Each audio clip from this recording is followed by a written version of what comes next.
I made good on my resolution. Except I didn't get a shirt from him. I got a signed photograph. Yeah. Chin up, tits out.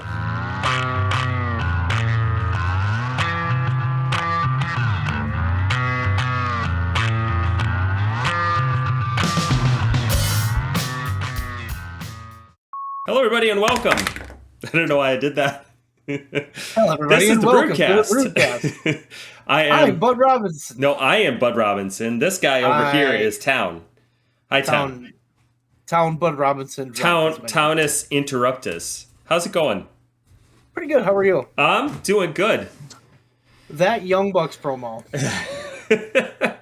just made me go, whoa. So, I've been sleeping on the Young Bucks for quite some time because I like their shit in NJPW, and like I've seen some of their stuff on the indies, and ever since I've seen them in AEW, I was like, like Kenny always overshadows them, or like other things overshadow them, and but this version of the Bucks, I am here for.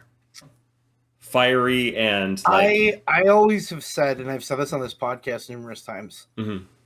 When we were doing backyard wrestling and we were doing our shit just like the Young Bucks do. Mm-hmm. And if the 4 or 5 of us had fallen into the position they were in,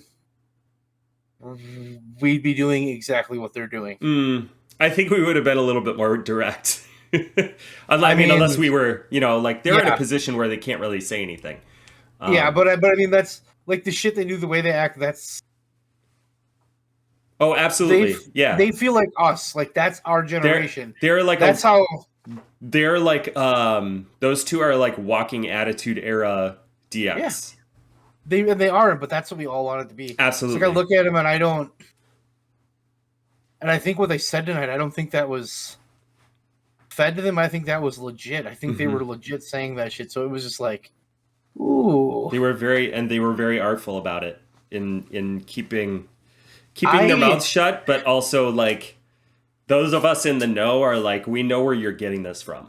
Yeah. We know who you're talking about. It's pretty obvious. Edge, obviously.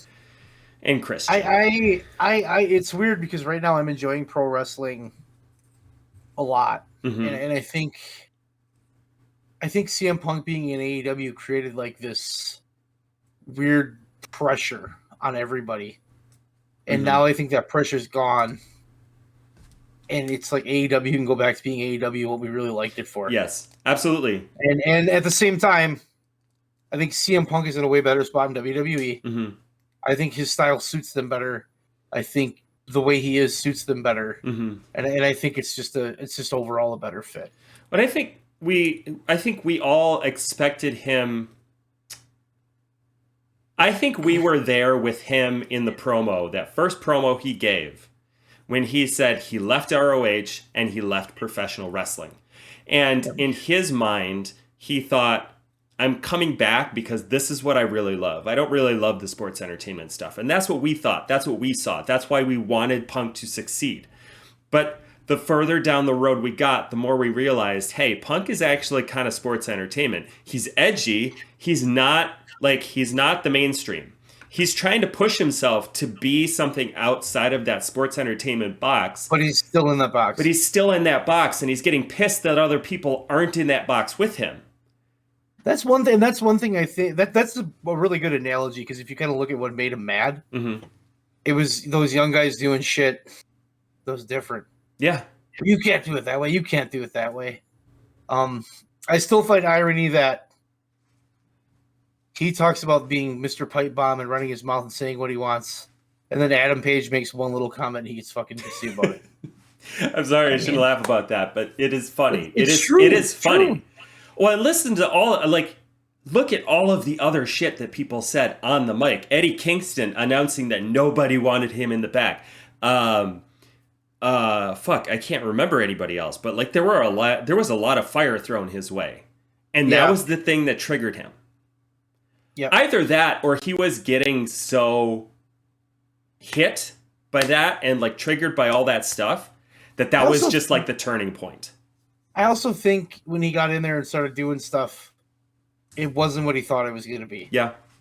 I think he expected more Because if you watch his WWE matches, his style fit there actually pretty well. Mm-hmm. And in AEW, it was you'd watch his matches, kind of like, okay, well, this is a little bit old school. It's not the new wave shit. He's not doing the, it's like something was missing there. So, the further we get away from their split, the more happier I am for everybody. Mm-hmm. And I think Punk I think Punk has a chance in WWE to do something really good.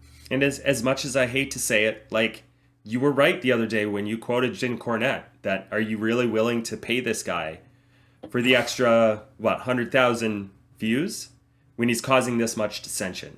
It's not worth it. It's not worth it. It's not worth the trouble. It's not worth the drama. If they went from drawing like a 2.0 to from 2 million to like 700,000, then I would have found a way. Yeah. But at this point, it's just kind of like, okay. Yeah. And their ratings get just to where they were with him. Mm-hmm. I think if you look at overall the fan bases, I don't think much has changed. Punk bashed WWE when we were all pissed at WWE. Mm-hmm. So we follow him like he's this god. Like cult of personality is a real thing for him. And he went there and everybody liked AEW. He went there, perfect thing, and then it didn't work and everybody got sour. So the internet wrestling community is like, "Who fuck AEW? They don't know what they're doing. They fucked it up." So, and I love me the wrestling community on the internet. I read some good shit this week. It's fucking shake my head. The internet wrestling community is, we're going to have to go over that because I want to know. The internet wrestling community, I think... Toxic. It's toxic, but we are seeing, as a result of Punk leaving... How fucking toxic How toxic it is. Like, we thought we knew. And then Punk left AEW and we're like, oh shit, what? Holy fuck. But I think the irony is everybody that was an AEW fan that was Cappy came over, was talking to the WWE fans. Well, you don't know what you're missing out on. He's the greatest ever. And all the WWE fans were like, he's fucking washed up. He lost UFC fights. He sucks. Now we flipped the 180 and they're saying the complete opposite thing. Yeah. And it's just like, oh. And I think we saw, in not just the backstage, but if you watch the on-screen part, Punk didn't really work. No, in I would AEW. agree. I would agree. And I think in WWE, I think it's more his. I think it's him. I think he's more of a sports entertainer than he wants to admit. Mm-hmm. And I think when you take some of these guys that think they're like true professional wrestlers that are just there for that in-ring work and not the gaga and the glitzy and all that shit, he's not one of them. I mean, that's what he does. He's a sports entertainment guy. He's I mean, as a sports entertainment guy, he's, like I said, he's edgy. He's on the edge. Like he feels like he feels like he doesn't fit the mold, because he doesn't. He doesn't completely fit the sports entertainment mold, but he's taken his personality and put it into that mold and created something very unique that does not fit in AEW. I'm sorry, like. We've said it like a million times at this point, but like he didn't. I think, yeah. And then the wrestling communities are, you can't read them anymore. It's just getting to that point. Like you have people who are completely believe it's real, mm-hmm. Sadly. And they talk like, and then they argue with people who think they're smartened up but aren't. Who have like an idea like about the backstage, mm-hmm. but don't really know the backstage. So they talk and you're like, wait, what are you talking about? And it's just, and then you have the people that are smart and know what's going on based on what they read in the news, which is kind of what most of us are. That are, they're just kind of like, yeah, this is what's going on. And there's a lot of, that's where you find the most common sense mm-hmm. of like, yeah, this will work for him. Yeah, that was a bad call by WWE. That was a good call. Yeah. And then you have like that toxic piece that's just like they don't know what's going on. They warp whatever's going on to fit their reality. They flip on a dime. They make shit up, and they're just like they're so negative. And it's just like AEW's dying. They're going to be out of business in a year. No, they're not. I mean, there's WWE. When AEW was doing better, we weren't saying that, oh, WWE's out of business. Nobody thought they were going away. Yeah. And AEW's not either. They're making, the ratings are too high, and they're making too much money for that. And they don't want that. AEW doesn't want that. Tony Khan doesn't want that. No, and they're not going to go anywhere. No. I mean, Tony Khan purchased ROH not so he could own ROH, but because they weren't doing well. At least that's my perception of it. I could be wrong, but I think that there's two pieces. I think one was they weren't doing well and he didn't want it to die. Yeah. And two was he wanted that fucking video librbrary. Oh God, yes. And he wanted No. the name absolutely. all in. Absolutely, that's a big part of it. Yeah.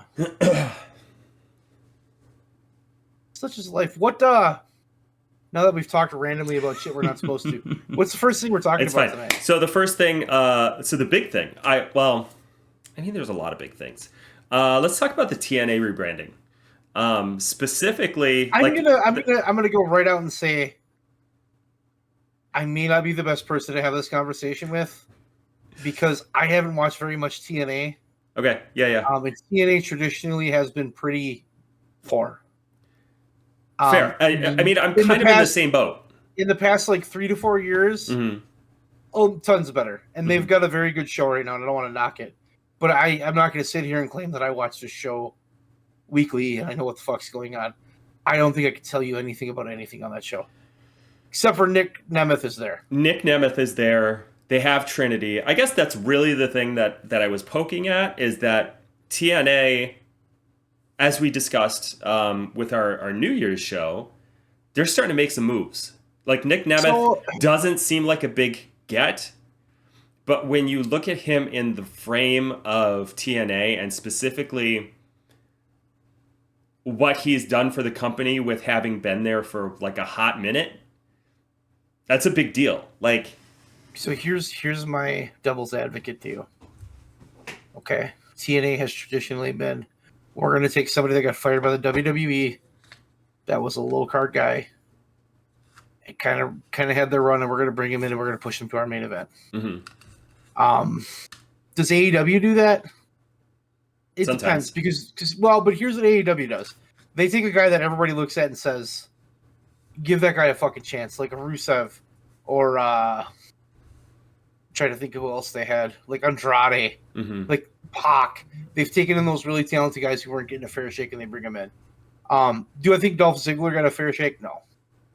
But I look at the situation with TNA where they would bring in some pretty low card guys and give them huge pushes. And I kind of go, yeah, but you're talking about TNA from when it was the first time it was TNA. But the stigma's still there. Maybe, but I think that the people who are watching TNA don't see that. I think the people who are watching TNA right now see Moose, they see Jordan Grace, they see.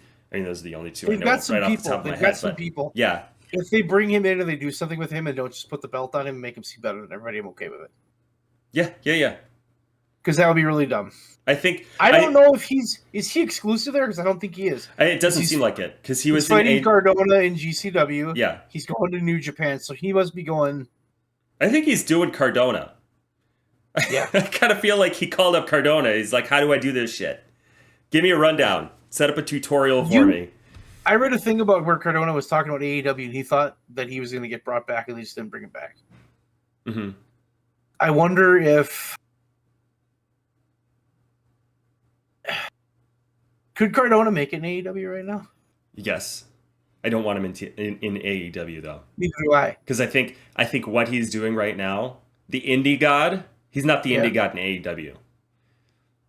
He's a different character, and I think what he's doing right now is so unique and so interesting. I want to see this. And I hope Nic Nemeth and Ryan Nemeth, for that matter, does the same thing. Well, Ryan already works for AEW, but if they did, I think he is more of a one-off guy. Does Ryan still work there though? Yeah. Okay. It seems like not. Because I don't even remember the last time he was on TV. He does a lot of ROH, I think. Oh, that would make sense. Yeah. Yeah. To the name change from Impact to TNA, you got to remember that when TNA first started, now that's 20 years ago. Mm-hmm. God. Which is insane to think about, but legit, 20 years ago. And one thing that we pine for after 20 years, if I'm 10 years old and I'm watching TNA and now I'm 30, I like that nostalgia piece. Mm-hmm. So that name kind of brings back a happy thing for me. I don't think TNA is a good name. I mean, It's I terrible. don't think It's AEW is a good name either. I think it's about the nostalgia. I think. Yeah, that's exactly what I was going to say. I think it's just that nostalgia piece. When Impact is such a like, I don't know. It's so bland. TNA has more personality. Yeah. AEW has more personality. I don't like the name, but it has personality. You don't like the name AEW? I don't. I never have. I think it's goofy, but it's specific. Like if somebody says AEW, I know exactly what you're talking about. If somebody says ECW, how many fucking ECWs there are there? Even when it was ECW, there was ECCW. Like. That's a good point. I think AEW fits to a T. Yeah. I'm not saying that. It's totally personal preference and biases on my part. I know that. What would you have named it? Kenny Omega's Jumping Jack Flashathon. I don't really know. I don't know what I would have called it. I just never really liked the name. The Young Bucks piss off old people that are mad about stuff and yelling at the sky. Wrestling. TYBTC. The Young Bucks Troll Cornet. Wrestling. FU Cornet Pro Wrestling. FU JCPW. I don't know. It's just like it's always sounded like a name that I would have come up with when I was making up a company for like a role play server or whatever. It's neither here nor there. It's fine. I'm not railing for them to change it. I don't know what else to say about TNA. Okay. I mean, that's where I'm at. Who's gonna fight Roman at WrestleMania? What do you do? Me? I don't know. Yeah. Would you Brock Lesnar? Oh God, Brock. Yeah. Sorry. If you don't finish the story with Cody, Cody's done. And Cody's doing a lot of shit for him right now. He's doing a lot of media. Mm-hmm. He's really the face of that company. Mm-hmm. You literally have to give him that moment. Because I think if you don't, I think Cody's dead in the water. And he walks. Or he should. Oh, yeah. Anyway, like. Yeah, I think you're right. I think he walks. I think that's why he kept. I mean, I think he's friends with Tony Khan, but I think that's why he kept playing nice with him, was that he wanted to go back. Like, but if he comes back, things fuck up. If he were to come back to AEW, where the hell would he fit? I kind of don't think it matters. I mean, would you make him a face? Would you make him a heel? I mean, we'll argue about that later. When it happens. I just mean, what I mean to say is, I think when you have a face like Cody, because he made himself big in AEW, the Indies before that, obviously, yes, and that got him to the place where AEW made him bigger, and then he moved on to WWE, and he's even bigger now. Like, it's that sports entertainment realm. He thrives in it. Great, keep doing that. And if they fuck it up, which they might. I mean, Vince still works there. He has a place to go back to. The question, I guess, is, and I don't think it's to be Vince's call. I think it's to be Tripp's. Yeah. But is Rock Roman a bigger match? Because I think it is. Yeah. But are you willing to have Rock Roman and then kind of like you ruining Cody Rhodes' story? You're killing your babyface, and there's no way in fucking hell Rock's winning that belt. So then how long is Roman going to hold that fucking thing? I mean, Rock might win it. No, it's possible. Won't. He won't keep it. He wouldn't keep it for very long. He'll go back to Hollywood. Yeah, who beats Rock? That doesn't make any sense. Who would beat him? You give it to Rock for a day, then he goes on Raw and loses to like fucking Madcap Moss in his suspenders. Yes, that's exactly what you would do. It just doesn't make sense. I mean, yes, I get what you're saying, but it's WWE. I mean, you could set up Brock. But what you just Brock said, and Rock again. Yeah. So what you just said is it's WWE. It is. Yeah. maybe this is the moment where you change that fucking perception. Oh yeah. And you do what you're supposed to do. Mm-hmm. Give Cody Rhodes in there and have him pin Roman Reigns. Clean. Mm-hmm. Like, let's just do it. Let's just do it and be done with it. And anyone that says CM Punk should be in that match, no. He can fight Seth Rollins. Oh God. Now I'm like, there's a little tiny Vince in the back of my head. Okay. And right now he's shouting, "Make it a 4-pack challenge, buddy." Because that's what Vince would do. And I also kind of feel like he would. I don't think he'd waste the Rock on that. Because the one-on-one for Rock and Roman would be too, like, that's Vince's ultimate boner match. Oh, that's true. Yeah, that's a very good point. Yeah, very good point. I could see Trips making it a 3-way. I don't think he would make it a 4-way because you have something special with Rollins and Punk. Yeah. I don't think Rock needs to be in there. I think if Cody's going to do it, you just put Cody in there and have him do it. And that is what they should do. And you can do Rock Roman at SummerSlam. Yeah, you could. Because you can still light that up, because even if he loses, who gives a shit? And it's the freaking Rock. Like, you can put him on the back burner for a little bit. That's not a big deal. Yeah. I think that there's only one choice there. I'm curious if they make it. Because I think there's going to be blowback from their fans, because that's a classic WWE move. Mm-hmm. Build the guy for 2 years and then just, oh yeah, my bad. And then Cody falls into that Lex Luger category. Because if you don't pull the trigger now, you're not. I mean, the cynic in me still says it's going to be a 3-way. But the cool thing about that is you could have those two, and if Cody pins either one of them, he can stand there and say, "I beat both of them."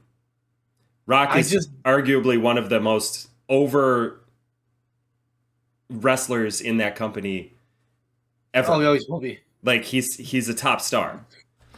Yeah, he's one of the top 3. I don't think you do a 3-way. Yeah. I think you just look and say, we're just doing Rock Roman, that's the story. Which would, if you're going to do it, okay, that'll make you maybe pull in a little bit more money, but I think, again, that long term, boy, that sinks what you're doing. Mm-hmm. Sinks it. You said money, and I thought, actually, saving that Rock Roman match for SummerSlam or Backlash or like some show that you want to make a big deal, but actually isn't, like, save it for that. But then the argument is it's The Rock and WrestleMania is the biggest show, and The Rock should be on the biggest show. I mean, he should. They have the 4 pillars. They have Royal Rumble. They have Survivor Series, SummerSlam. Survivor Series just kind of sucks now. Yeah, I think it is. I think we can all agree that Cody should just get that match, and that should be it. Yeah. Okay. I'm not arguing with you. I'm just being the cynic. The Young Bucks are Stinger's last match, which apparently it's not. So I thought it was decided, but tonight's segment made it seem like it's not decided. But that was like a backstage, like that was something that leaked. He picked him. Yes, but like storyline wise, I thought it was already decided, but it doesn't seem like that's the case. I think it is, but I'm under the impression it is, but who knows? That promo the Bucks had was so good. It was. It took so many shots, and it was just so. It was basically a fuck you. We built this place.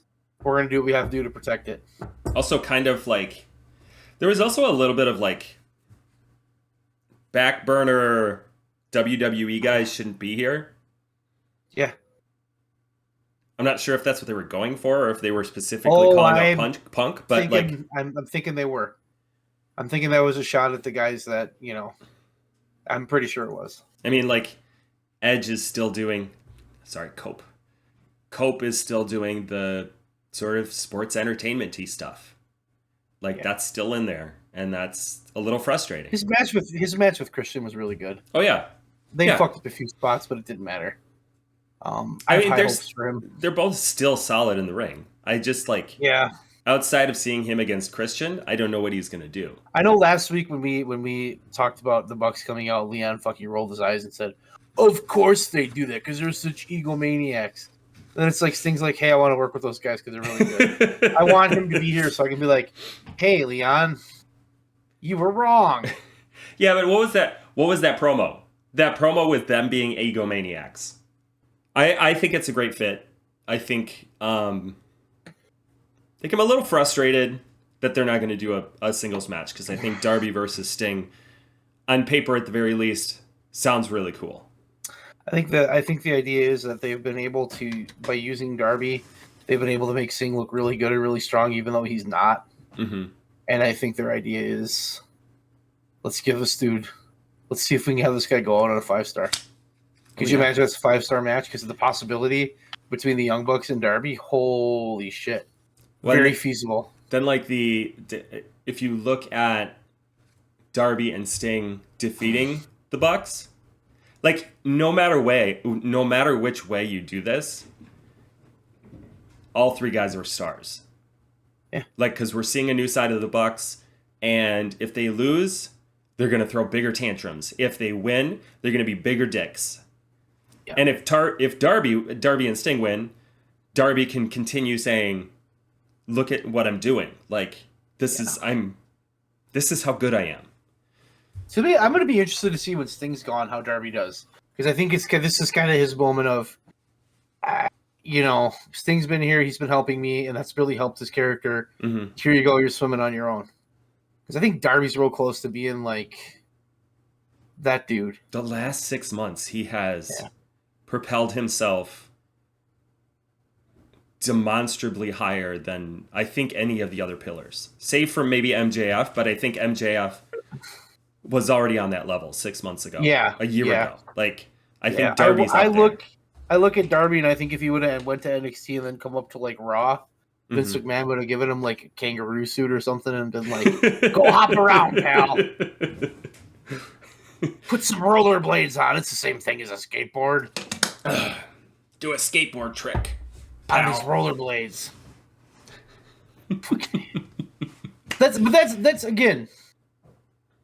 That's why I'm glad we have AEW. Mm-hmm. Because there's people in WWE that I like that would never make it in AEW. Rick Boogs. I love Rick Boogs. Mm-hmm. Loved him. Played the guitar, big muscular guy, looked like a total idiot, but he was fun. Could he wrestle in AEW? Fuck no, he's terrible. But WWE, he's not. Like, he's perfect, and that's like, I like that mix. There's guys like that I like. I look back, I talked to you about it, the Cultaholic, the Golden Era, and they go through either like an hour and a half for like 82 to 85, 85 to 87, 87 to 90, 90 to 92, and they talk about each like section of the Golden Era. And I look back on some of these guys, they were terrible in the ring. The Berserker was terrible. The Powers of Pain weren't very good. Mm-hmm. Andre could not work at the end. You have other guys like Hercules. I fucking loved Hercules.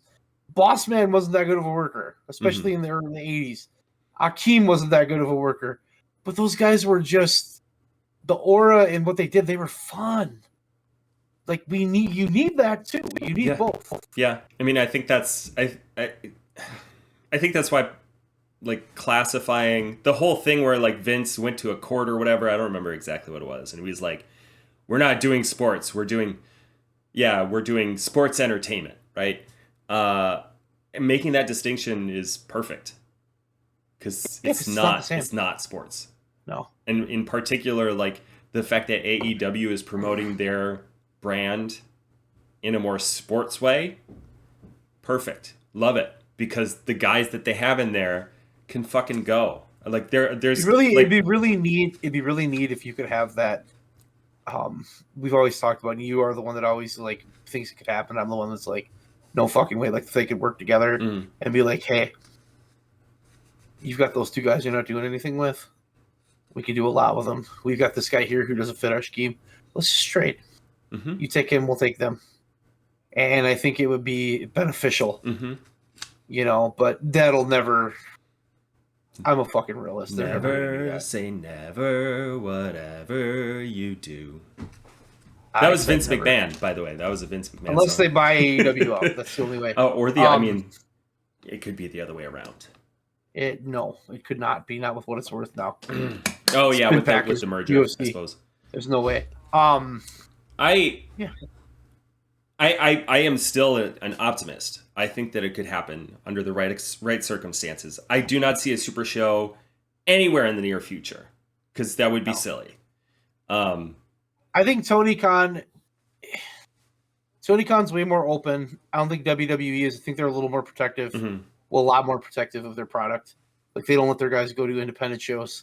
Like when the AEW let Danielson go on for like the John Cena show on Raw, where they had like the tribute show to him or whatever for being in the WWE for 20 years or whatever. Mm-hmm. So I like shit like that. I could see him doing, or Jericho being on Steve Austin's podcast on the WWE network. Mm-hmm. Like I could see shit like that, but I don't think we're gonna see anything. Well, oh my god, those guys jump all over the place. Like Jericho's was on DDT like a month ago. Danielson was in IWGP. Mox did Wrestle Kingdom with Danielson. Like, different match, but AEW's got they have a little more leeway. But I think that's one thing that's appealing to those guys that are like true professional wrestlers. Mm-hmm. Like they're about the experience of putting on the matches, and it's more like art to them. Mm-hmm. They're the ones that want to do that. Where the guys that are like, I want to be a fucking superstar and make money. You go to New York, go up there and do what you do. Yeah. But then again, I look at like Shinsuke Nakamura going to Noah. I don't know. He did a match in Japan. Like it's rare where their big guys will go somewhere else. They're letting them do it more. Yeah. It seems to be a little more here and there. I think part of it is Triple H is looking at the fact that AEW has this pipeline with New Japan. Mm-hmm. And they're just kind of going, and he's like, "Well, can we get a piece of that?" They want one. They've been asking about Stardom. They've been asking about NJPW. So the problem that WWE has is they talk to these companies like they want to work with them, and then they sign like 5 of their top stars. Yeah, and the company's like, "Well, hey, fuck you, we're not doing this." Yeah, or there's some level of exclusivity, and I don't think any company wants that. No, like NJPW doesn't want exclusivity. You know, they want to send their guys to TNA, send their guys to AEW, send their guys to GCW. It's better for the business. Like sending Nic Nemeth to NJPW and TNA and GCW, having him jump around like that, no matter where his contract is, way better. It's better for the business. Way better. Because he gets to show his face around, and whoever wants to see Nic Nemeth is going to buy the pay-per-view at GCW because it's going to be a different show. Like, why the fuck not? Exactly. What is next on your list of magical things to talk about? So that we're not following at all. No, not at all. Well, I mean, vaguely. So I read an article. Okay. I skimmed an article, I'll be honest. Detailing an interview that Effie did recently, saying that he's been watching Cactus Jack and Stan Hansen and Terry Funk matches, which is not something I would have ever thought, but it kind of makes perfect sense. And saying he wants to bring believability back into wrestling. In the same way that, you know, like we look at like the Attitude Era, particularly Cactus Jack, and I think we said it on one of our 5-packs that Mankind brought to sports entertainment things that otherwise would not have ever gotten into sports entertainment, right? Mm-hmm. The hardcore match, I think, is a prime example. I wonder if we're there already, or if we're already leaning towards that way of like putting more believability back into wrestling, more specifically, like putting more violence back into wrestling and reasons to be violent towards each other. I don't know. I think one of the big things that WWE tried to do with these long title reigns is exactly what you just said. We're trying to put that believability in there. We're trying to put it back where we don't have a new champion every, you know what I mean? Because I remember being a kid when you won the championship, if you only held the belt for 9 months, it was a short reign. Mm-hmm. You know what I mean? It was like you held that belt for a while. And they went away from that in the Attitude Era because of all the shit that was going on. They just were boom, boom, boom, boom, boom. Then I look back like 2007 to 2011. Those belts were just like if you won the WWE Championship, you could lose it twice in one night. You know what I mean? It was just, it was fucking ridiculous. And I think one of the big things they did was bring back some believability to that belt, especially with like the IC belt too, with Gunther. And I think that, because you're talking about putting kayfabe back in the bottle. I mean, you're talking about putting it back in. I think some of AEW's biggest successes were treating it more like a sport, and I think WWE has seen how successful that's been. And I think Triple H in NXT, when he was running NXT and it was hot, that's kind of what they were doing. You know what I mean? Yeah. And it seems like WWE's kind of picking up in that regard. I don't think they'll match AEW with like blood. Oh gosh, no. But I think one of the things that has helped, because WWE's hot, like we can't even, I never would. They're hot and they're doing really good, and they've got their shit, like they're pulling people back that like me and you that were like, fuck this place. You and I aren't there yet, but you know what I mean. No. But I just look at the way they're trying to make it more believable. They're trying to follow through on the storylines, which is a big thing. If we say we're going to do something, let's do it. And then on top of those belts, man, when you play hot potato with those belts don't fucking matter. They don't. Yeah, you're absolutely right. Because when CM Punk had that 434-day reign, that belt mattered. You know, when the New Day had that long reign with the tag belts, and they defended them all the time, those reigns matter. So I think WWE is moving back to that. Of we gotta have, if we want to make stuff matter, we gotta have a reason for it to matter. Because right now, as much as we hate Roman Reigns and as much as he's had a stranglehold on that belt, when he loses it, it's going to be a big deal. You've created that situation. Yeah, absolutely. Have you missed the boat of it being a huge deal? I think you might have, but that's just me. Perhaps. Ironically, I think that's what I wanted, to bring it all back full circle. When CM Punk came to AEW, I wanted him to help bring kayfabe back, because I think like the shit that happened in the 90s and the 2000s, like seeing more of the back, that's cool. Like it's cool to see what people are doing, but all three of us said, genie back in the bottle. All three of us said we want to know less about what's happening behind the scenes, because the storylines are what we're interested in. And knowing that CM Punk was being a baby backstage does not help his storyline, unless you put it back into the storyline, right? Yeah. I think you're right. I don't think there's any way to put kayfabe back into place in the way that it was. However, I do think there's some way that we can make it new.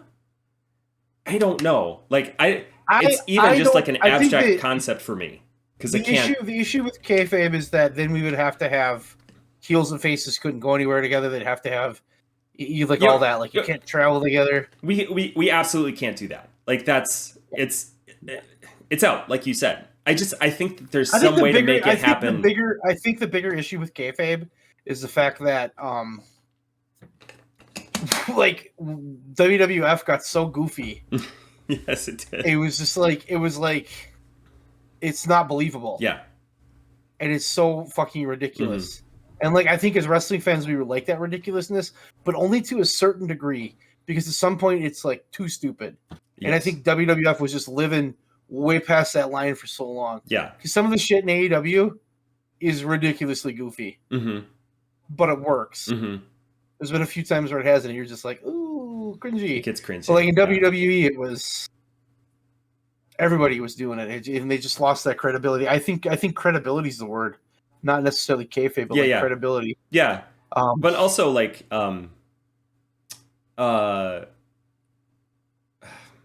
suspense of disbelief. Like, I think it was Swerve. I read an interview, I think it was Swerve, where he was like, there were parts, no, it was Effie, where he was talking about, like, there are parts of wrestling where I want people to watch it and be like, I get some of that shit, like I understand some of it, but how did they do that? Was that part real? Was that part fake? Again, that's something that CM Punk was made like famous for, like blurring that line. When I hear you say that, the one thing I think is when I watch WWE, I don't watch it from a fan perspective. I watch it from are you going to book and do this the way you should? And that really started driving me nuts. It was like an anxiety thing. Oh God, yeah. Like I'm watching WrestleMania and I'm like, how stupid are you going to be? How dumb is this going to be? Mm-hmm. And when I started watching AEW, I just watched wrestling and it was amazing. It was like, that's what I love about AEW is I don't ever necessarily look at like, well, that was stupid to book. That was stupid to book. I don't do that. Mm-hmm. And I enjoy the company so much more because I didn't grow up with it and I'm not so entrenched with it. Like during the Attitude Era, we lived online for pro wrestling stuff. You had all the news, you knew everything. Now with AEW, I didn't know who a lot of these people were because a lot of them were new, and the guys that I like, the Cody and all them, I knew all them. But it just was like that disbelief, that ability to just like suspend belief and just enjoy the show and enjoy the in-ring work. That's what I love about AEW, and I hope WWE gets back to that. Yeah, but they went so far past that line of acceptable, and it was it's just like I go back and I look at it. I'm like, Funaki, this is so fucking stupid. Funaki and Val Venus. Oh, Kaientai, not Funaki. Yes, he was part of it. He was part of it. That's right. Oh, for fuck's sake! I choppy your PP. Jesus yeah, that one. Christ. I remember that. Terrible. Terrible. Yeah. Stupid. Whereas, I mean, all three of those guys can go in the ring. But that, well, maybe not Val Venus, but that though was in the Attitude Era where that shit was going on all the time, and it kind of fit what's going on. I think what killed it would have been like 2007 is one of those years where it's just like, oh my God, this is bad. And then in 2009 it was worse. Like they just started doing the stupidest shit. You know, they started giving everybody the belt. Like Kali's a world champion. It's just like, oh. And I think another mistake WWE made was getting a second world champion. Yeah. I just don't think they should have done it. They should have just had one. But I think I get what they did. Yeah. I just don't think it worked. It was good. No. I think it's like it's hindsight 2020. Like the brand split on paper sounds like a great idea. Because then you have two companies that you own that you can pit against each other. But it didn't work. Like, well, the problem is when people move so much. Yeah. And then they don't have any brand loyalty, but then once a year at Survivor Series, we're supposed to believe that they are going to put on a different colored shirt, and then it's going to be, I'm all for this company. It's just, it was stupid. It was stupid. Yeah, it turned into teams, and I think some of these guys on the indies, like Effie, have a better feel for the pulse. Because I think the heart of the wrestling community is the diehards, is the Hughes, the Me's, the Leons, the ones that are like live it, breathe it, eat it, sleep it. We love it.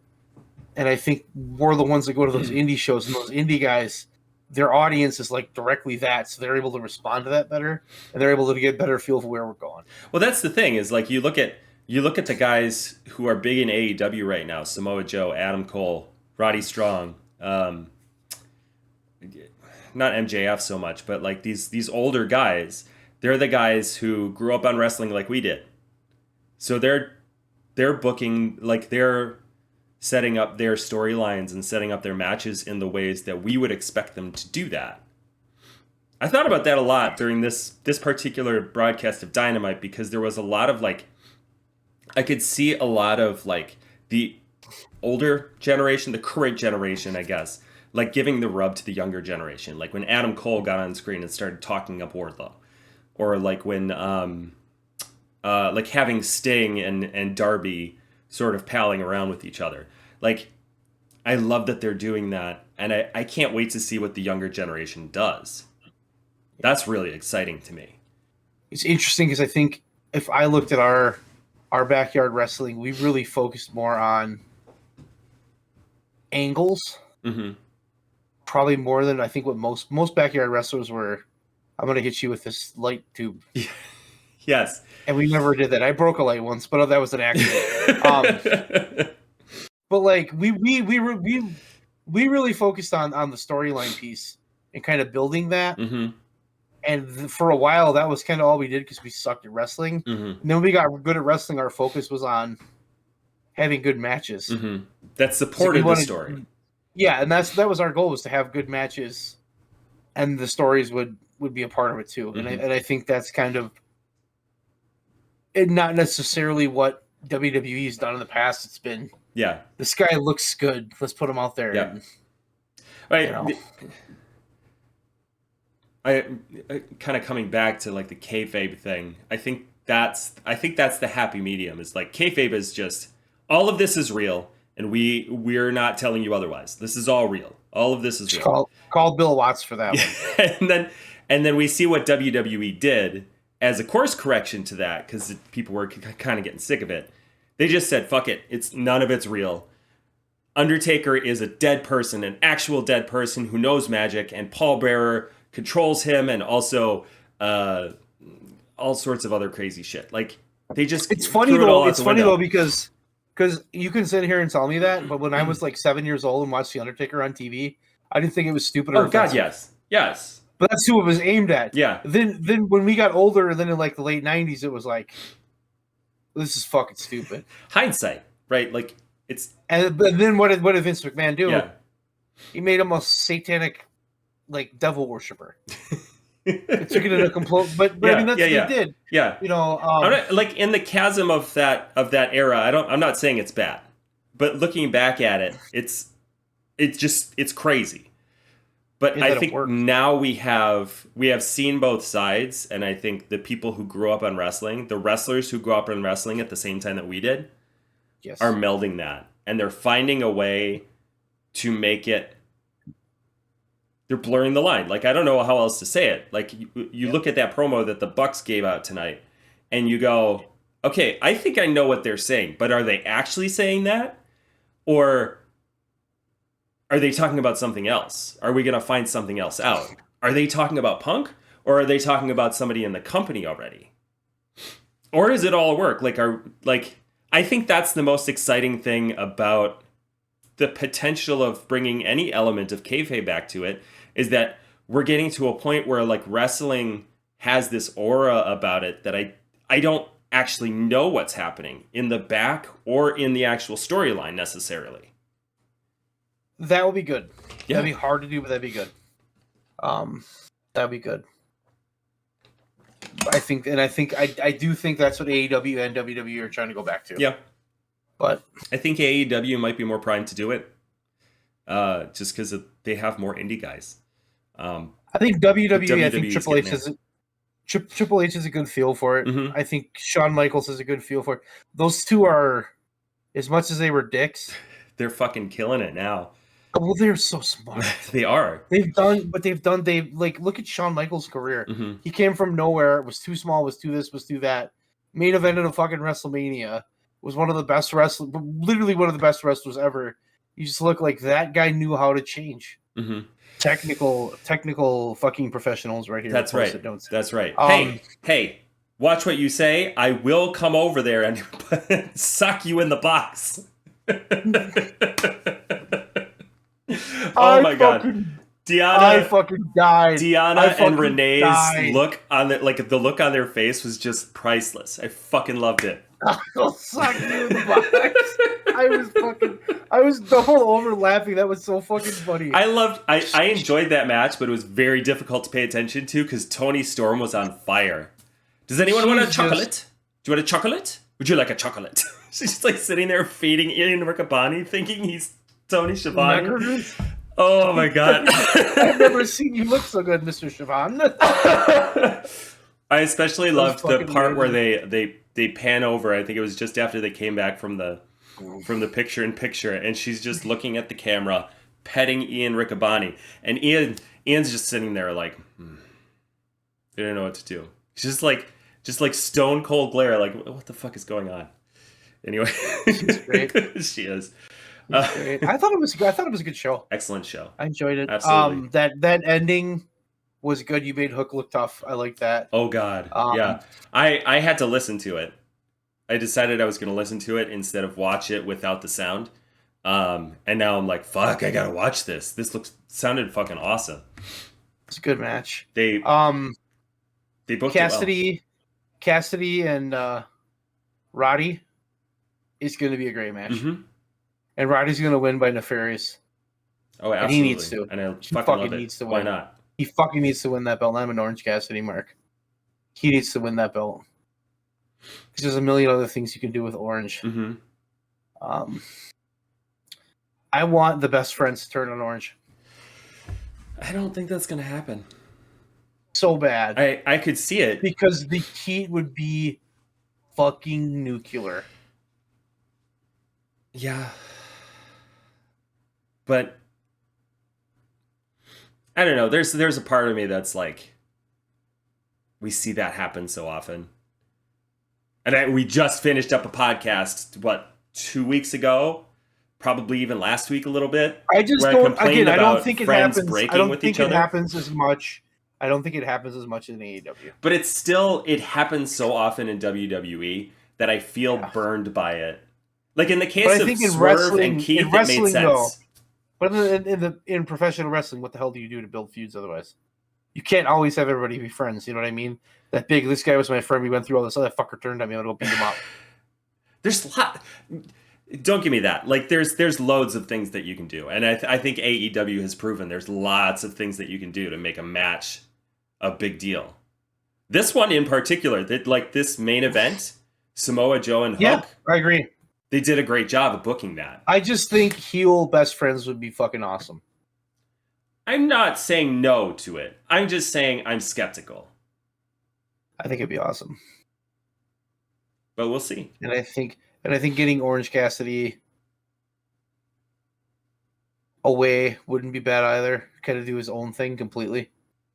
I think that's kind of the next move for him, as great as the best friends on Orange are. Or just him and Chris. I think Chris is kind of out of that. Could be Danhausen. Orange.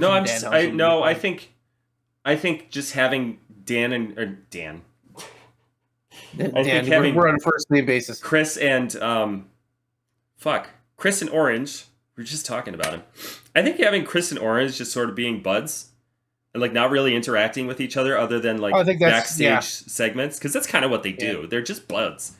I like that.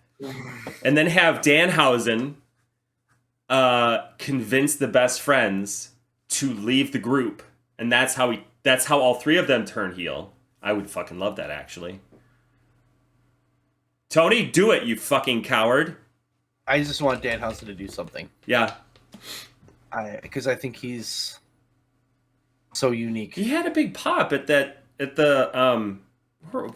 full gear Zero Hour. If you and then do you remember when they started with Orange Cassidy and they never had him wrestle, or it was like minimal, and they slowly just kind of started picking up?